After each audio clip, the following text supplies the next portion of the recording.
Hey, what's up everyone? Hope you're all having a wonderful time. Here a quick guide for the Cold Crit Werebear Druid in last Epoch.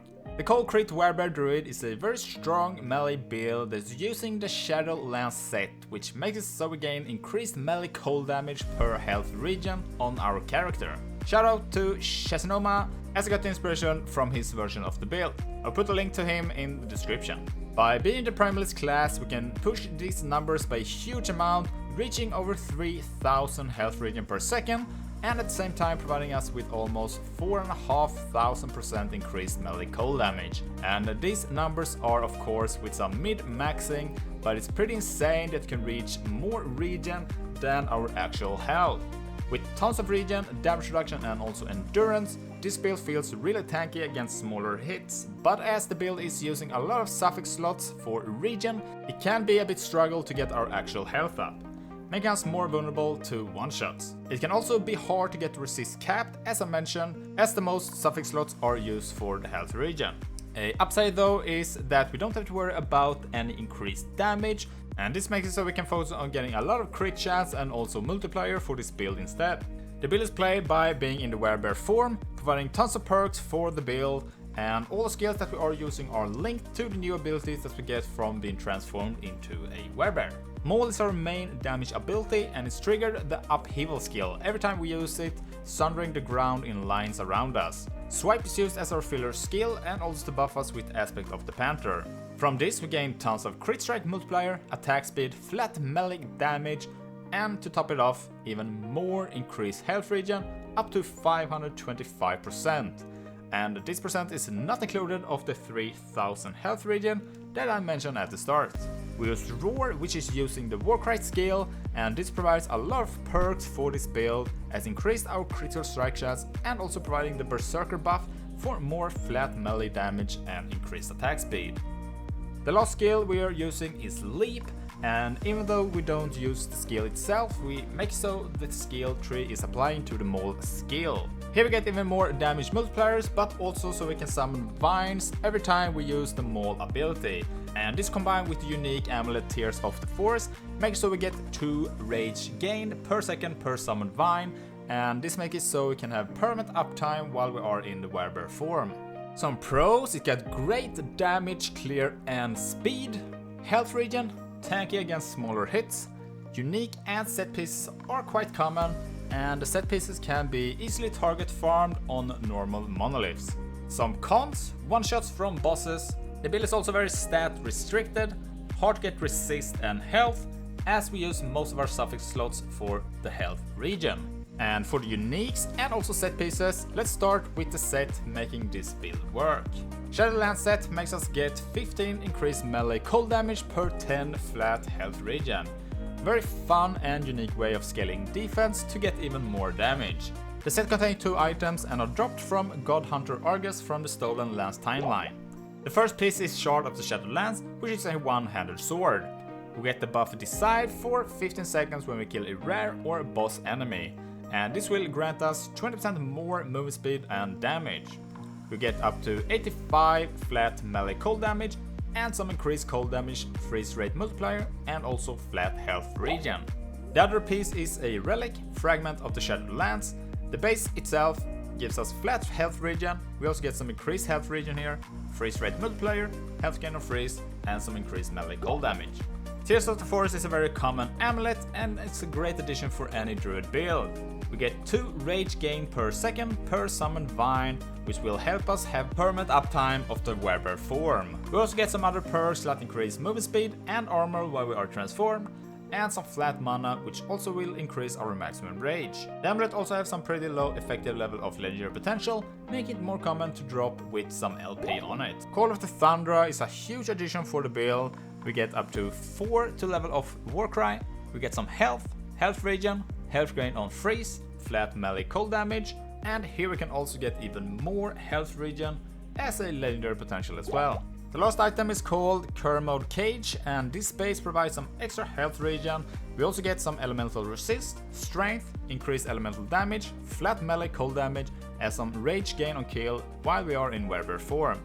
We also changed the appearance of our fur in Werebear form to white, which is also a really cool addition. As I mentioned earlier, the build can be very hard to get both health and resist up, and if you feel like offering some damage, you can change out the body armor here for a normal rare to help out with that. For some stats, try to go for health, resist, critical strike avoidance for the cap. We want flat health regen and increased health regen, increased critical strike chance and also multiplier, increased cooldown recovery speed, chance to shred armor on hit, percent endurance for the cap, and also strength. And for the class specific stat, try to go for critical strike multiplier while transformed. For the idols, you want to get 4 grand idols with either increased health regen or melee critical strike multiplier while transformed as a prefix, and also increased health regen while transformed as a suffix. We also want 2 large idols with increased health and elemental resist while transformed. And some of the more notable blessings is going to be from the Black Sun. Here we can get some void resist, or you can also go for the critical strike multiplier. Ending the Storm for the increased health regen up to 200%. Reign of Dragon, you can get up to 20% to all resistance, or the critical strike avoidance for some easy cap. The Age of Winter for some chance to shred cold resist on hit. Spirit of Fire for the flat armor, or percent endurance up to 27%. And let's go over quickly the most important notes for the skills, starting with Werebear form. The skill will transform us into a werebear, and by doing so we also gain 4 new abilities. And all the skills that we are using are going to be linked to these abilities. Tremor Slam makes so we use the Upheaval skill when we are using the Maul ability. Skull Crusher makes so the Fury Leap passive tree now also applies to Maul. Rip and Tear for some damage multiplier for Maul and Rampage. And Insatiable for some increased base crit chance for Maul and Rampage. Also get some global increased crit chance here as well. We're using Swipe as a filler skill and also to buff us with the Aspect of the Panther. Aspect of the Panther will provide this build all crit cancel buffs. Starting here we get some global damage per stack, Lion Strength for global melee damage and plus 2 maximum stacks of the Panther, Feline Hunter for global attack speed, Sabertooth Endurance for a longer duration of the Aspect. Here we also get the increased health regen per stack, and this will add up to 525%. Twin Fangs provides global critical strike multiplier per stack, and this is also being doubled as we are a dual wielding build. Upheaval is the main damage ability for this build, and this is going to be triggered when we are using the Maul ability from the Werebear. Glacial Cascade will make the skill change the base to cold. Frozen Collision for some extra melee cold damage and also damage multiplier to frozen enemies. Earthbreaker for the damage multiplier.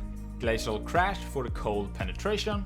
Excavating Blow will make it so Upheaval now travels in some lines from us, and Erupting Earth will increase this to 5 lines and also make it so we shoot it in a star around us.